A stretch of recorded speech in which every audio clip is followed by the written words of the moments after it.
भरत तिवारी के एनकाउंटर से बिहार में बवाल शुरू हो गया। जिस भरत को पुलिस ने एनकाउंटर में मार गिराया वो आखिर कौन था? क्या वो अपराधी था या फिर आतंकवादी या ऐसा हिस्ट्री शीटर था जिसकी तलाश पुलिस को लंबे समय से थी? अगर वो एक अपराधी था तो उसके समर्थन में सोशल मीडिया में बहस क्यों हो रही है? बिहार पुलिस से भरत क्यों नाराज था? आखिर भरत तिवारी चाहता क्या था? इन सारे सवालों का जवाब आज के इस वीडियो में बताते हैं। नमस्ते, मेरा नाम है आशुतोष तिवारी और आप देख रहे हैं विस्तार न्यूज। खबर बिहार के आरा से है, जहां भरत भूषण तिवारी नाम के एक युवक की ओर से बुधवार यानी 17 जून को फेसबुक में लाइव किया गया। लाइव वीडियो में युवक सुनसान इलाके में खड़ा दिखाई दे रहा है।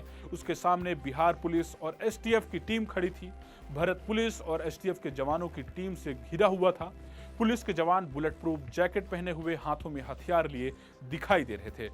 खुद लाइव वीडियो में भरत इस बात का जिक्र करता है कि वह खुद को निर्दोष बताते हुए वह कहता है कि वह कोई मुजरिम नहीं है। इसके बावजूद एसटीएफ के साथ भोजपुर पुलिस टीम मुझे पकड़ने आई है। और सुनने में आया कि तुम सब अब पूरा टीम बना के पूरी तैयारी के साथ जैकेट टोकेट ये क्या कहते हैं बुलेट प्रूफ जैकेट पहन के आएगा। मेरे पास तो कुछ ऐसा है नहीं। वीडियो के आखिर में भरत भूषण पुलिस की ओर हथियार फेंकता है और खुद को सरेंडर कर फेसबुक लाइव बंद कर देता है। पुलिस का दावा है कि इसके बाद उसने दोबारा पिस्टल उठाकर फायरिंग करने की कोशिश की। जवाबी कार्रवाई में उसके पैरों में गोली मारी गई। इसके बाद पहले उसे शाहपुर रेफरल अस्पताल, फिर आरा सदर अस्पताल और पटना के पीएमसीएच में एडमिट कराया गया, जहां इलाज के दौरान उसकी मौत हो गई। पुलिस की इस कार्रवाई का अब सिर्फ आरा में ही नहीं पूरे बिहार में विरोध हो रहा है। सोशल मीडिया में जंग छिड़ चुकी है। भरत तिवारी के समर्थन में लोग उतरने लगे हैं। वहीं इससे इतर पुलिस के भी अपने अलग दावे हैं।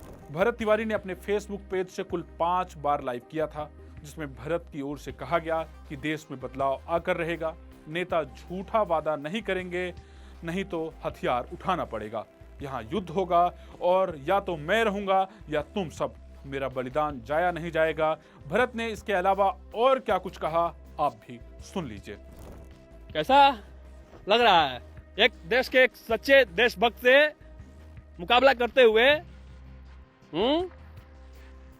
लग रहा है कि नहीं लग रहा है? बिहार का सीएम, बिहार पूरे बिहार के सिस्टम को और पूरे देश, ये सिर्फ लड़ाई बिहार की ही नहीं है, ये जो जंग है पूरे देश में बदलाव इससे आने वाला है। जिसकी दूरदृष्टि उतनी होगी वो सब समझ जाएंगे और नहीं समझेंगे तो भविष्य में जो होगा तो समझ जाएंगे। अब सवाल यह है कि आखिर भरत था कौन? भरत ने बीएससी की पढ़ाई की थी, नौकरी की तलाश में था। उसके 2 और भाई थे।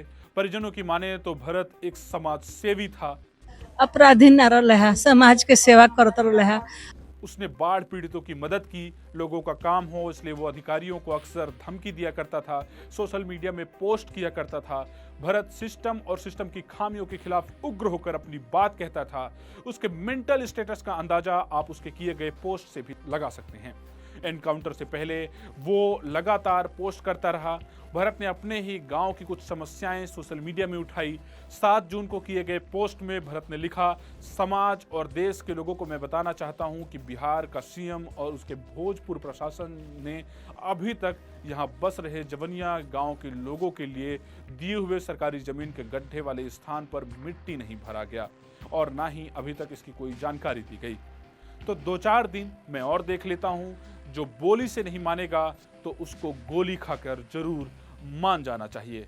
और जैसा कि मैंने इस देश में क्रांतिकारी युद्ध की घोषणा तो पहले ही कर दी है। अब इस क्रम में जो कुछ भी ऐसा कुछ भी हरकत करता है तो उसके अंदर कब गोलियों की बौछार कर दी जाएगी, अब इसकी कोई गारंटी नहीं है। लेकिन हाँ, एसडीएम का इनकाउंटर तो होगा ही।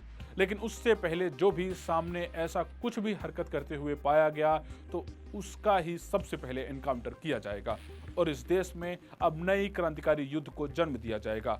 भरत का ये एक पोस्ट है, ऐसी कई पोस्ट उसने की थी जिसमें वो सीधे अधिकारियों से सवाल करता था और सीधे सरकार से भी सवाल करता था। सिस्टम की खामियां उसे परेशान करती थी। ग्रामीणों की समस्याओं पर वो हमेशा आवाज उठाता था। उसकी पोस्ट से ये लगता है कि वो एक क्रांति चाहता था। यही वजह है कि पुलिस एनकाउंटर में हुई भरत तिवारी की मौत का मामला अब तूल पकड़ता जा रहा है। परिजनों के गंभीर आरोप, फेसबुक लाइव का वायरल वीडियो और नेताओं की जांच की मांग ने इस पूरे मामले को सवालों के घेरे में मिलाकर खड़ा कर दिया है। सवाल पुलिस की लापरवाही पर भी खड़े हो रहे हैं। पहला सवाल तो यही है कि सरेंडर के बाद भी भरत पर गोली क्यों चलाई गई? गोली चलाई भी गई तो पुलिस ने उसके दोनों घुटने पर और जांघ पर गोली क्यों चलाई? सेल्फ डिफेंस में एनकाउंटर करना भी पड़ा तो 4 गोलियां क्यों मारी गई? दूसरा सवाल यह है कि भरत की मेंटल हेल्थ ठीक नहीं थी तो पकड़ने के दूसरे तरीके क्यों नहीं अपनाए गए? सवाल नंबर तीसरा, भरत पिछले कई दिनों से सोशल मीडिया पर पोस्ट डालकर प्रशासन को खुली चुनौती दे रहा था। पुलिस की खुफिया टीम और सोशल मीडिया मॉनिटरिंग सेल इतने दिनों तक क्या कर रही थी? मामला एनकाउंटर तक पहुंचने से पहले ही उसे हिरासत में क्यों नहीं लिया गया? पुलिस के भी अपने अलग दावे और तर्क हैं। भोजपुर एसपी ने बताया कि भरत की हरकतों से पुलिस, आम जनता के जान माल को गंभीर खतरा था। उसे काबू में लेने के लिए एसटीएफ के जवानों की ओर से बुलेट प्रूफ जैकेट के साथ उसकी घेराबंदी की गई। जवान उसकी तरफ बढ़ने लगे तो उसने पुलिस को टारगेट कर फायरिंग करनी शुरू कर दी। इसके जवाब में पुलिस की ओर से फायरिंग की गई। गोली भरत के पैर में जा लगी। इलाज के दौरान पटना पीएमसीएच में उसकी मौत हो गई। लेकिन एसपी साहब, इतना कहने मात्र से सवाल यही नहीं रुक जाते, सवाल यहीं खत्म नहीं हो जाते। एनकाउंटर के बाद भी पुलिस की लापरवाही पर सवाल खड़े हुए। भरत की जान बचाई जा सकती थी। पुलिस के ऊपर आरोप लगे कि भरत को अस्पताल पहुंचाने में और इलाज में देरी की गई। सवाल यह भी उठे कि बिहार पुलिस और एसटीएफ की टीम एक अकेले भरत को काबू करने में नाकाम रही, जिससे पुलिस की ट्रेनिंग पर भी गंभीर सवाल उठ रहे हैं। अब आपको बताते हैं कि भरत तिवारी का एनकाउंटर पर हुई लापरवाही के जिम्मेदार कौन कौन हैं। मामले में बढ़ते हंगामे को देखते हुए शहबाज रेंज के डीआईजी सत्यप्रकाश और सीनियर अधिकारियों ने कार्रवाई की। लाइव वीडियो में दिख रहे शाहपुर थाना के एसएचओ, एक दरोगा और एक एएसआई और 4 कांस्टेबल को सस्पेंड कर दिया गया।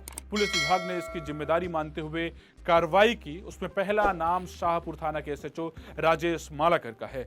एनकाउंटर के एक दिन पहले यानी मंगलवार को ही जब एक टीम के साथ वो बिलौटी गांव पहुंचे तो उनके सामने ही भरत तिवारी ने पिस्टल तान कर ठोक दूंगा की धमकी दी। बतौर थाना अध्यक्ष वे इस स्थिति की गंभीरता को भांपने और इंटेलिजेंस जुटाने में पूरी तरह नाकाम साबित हुए। पहले दिन भरत आक्रामक था तो सीनियर अधिकारियों को सटीक इनपुट देकर मामले को साइकोलॉजिकल काउंसलिंग या बिना बल प्रयोग के शांत करने के बजाय अगले दिन सीधे एसटीएफ बुलाकर मोर्चा खोल दिया। लेकिन जिम्मेदारी सिर्फ एसएचओ की नहीं, जिम्मेदार तो भोजपुर एसपी राज भी हैं। पूरे मामले में इन्होंने भी कम लापरवाही नहीं की। जिले के कप्तान होने के नाते पूरे ऑपरेशन की अंतिम स्ट्रेटेजिक रिस्पॉन्सिबिलिटी इन्हीं की बनती है। मंगलवार रात को एसपी कार्यालय से प्रेस रिलीज जारी कर उन्होंने खुद माना कि युवक मानसिक रूप से विक्षिप्त है और उसे मानसिक अस्पताल भेजने की प्रक्रिया चल रही है। सवाल है कि जब एसपी को पता था कि भरत मेंटली हेल्दी नहीं है तो एसटीएफ को नजदीक से घेराबंदी करने का आदेश क्यों दिया गया? एक विक्षिप्त को काबू करने के लिए आंसू गैस, रबर बुलेट या वाटर कैनन का यूज क्यों नहीं किया गया? जिम्मेदारी एसडीपीओ राजेश कुमार शर्मा की भी है। ये पूरे ऑपरेशन को लीड कर रहे थे। उन्होंने भरत को पकड़ने के बजाय गोलियां चलवाई। फेसबुक लाइव वीडियो और पोस्टमार्टम रिपोर्ट के शुरुआती दावों के मुताबिक युवक को दोनों घुटनों पर और जांघों में बेहद करीब से 4 गोलियां मारी गई। एसटीएफ जैसी प्रोफेशनल और हाईली ट्रेंड फोर्स का काम किसी को जिंदा पकड़ना होता है, ना कि किसी पर गोलियां दागना जिससे उसकी जान ही चली जाए। खतरे का अंदाजा लगाने में ऑन स्पॉट कमांडर्स से भी भारी चूक हुई। भरत तिवारी एनकाउंटर को लेकर सवाल खड़ा करते हुए गुरुवार को उनके गांव के लोगों ने जमकर बवाल काटा। भरत के गांव वालों का कहना है कि सरेंडर करने के बावजूद पुलिस ने उसे गोलियां मारी। इस घटना के बाद गुस्साए ग्रामीणों ने भरत तिवारी की लाश को लेकर आरा बक्सर 4 लेन पर रखकर प्रदर्शन किया। प्रदर्शनकारियों की वजह से हाईवे तकरीबन 6 घंटे तक जाम रहा। सड़क में जाम हटाने पहुंची पुलिस ने प्रदर्शनकारियों पर लाठीचार्ज किया। इतना ही नहीं, पुलिस कर्मियों ने प्रदर्शनकारियों पर राइफल भी तान दी। इसमें कुछ लोगों के घायल होने की भी जानकारी है। इस पूरे घटनाक्रम में गौर करने वाली बात यह है कि भरत बिहार पुलिस से इतना नाराज क्यों था। फेसबुक लाइव को ध्यान से देखा जाए और सुना जाए और उसकी पोस्ट को देखा जाए तो पता चलता है कि भरत पुलिस के द्वारा मानसिक रूप से विक्षिप्त बताए जाने से खफा था। भरत के पोस्ट का एक हिस्सा आपको बताते हैं। भरत ने अपने पोस्ट में लिखा कि मुझे सिर्फ पागल ही क्यों बोल रहा है। इसके साथ वो सभी बातें भी बोलो जो एक क्रांतिकारी योद्धा के लिए समय समय पर देश में बोला जाता है, जिसमें अभी तो मुख्य रूप से मेरे ऊपर देशद्रोही का भी टैग तुम सब के द्वारा लगाया जाना चाहिए, तभी कुछ और मजा आएगा। सिर्फ पागल बोलने से क्या होगा। इस मामले से सोशल मीडिया में जंग छिड़ गई है। पूरे प्रदेश की पुलिस पर सवाल उठने लगे हैं। मामले में न्यायिक और सीबीआई जांच की मांग उठ रही है। भरत तिवारी एनकाउंटर का सच क्या है, इसका अंतिम फैसला अदालत और जांच एजेंसियां ही करेंगी। लेकिन इस पूरे मामले में कई सवाल छोड़ दिए हैं जिसका जवाब मिलना बेहद जरूरी है। आप इस पूरे मामले को किस नज़रिए से देखते हैं? आपको क्या लगता है, पुलिस की कार्रवाई सही थी या फिर एनकाउंटर की स्वतंत्र जांच होनी चाहिए? अपनी राय हमें कमेंट बॉक्स में जरूर बताइए। अगर आपको हमारी यह वीडियो पसंद आई हो तो वीडियो को लाइक, शेयर और सब्सक्राइब जरूर करें। आप देख रहे हैं विस्तार डिजिटल। धन्यवाद।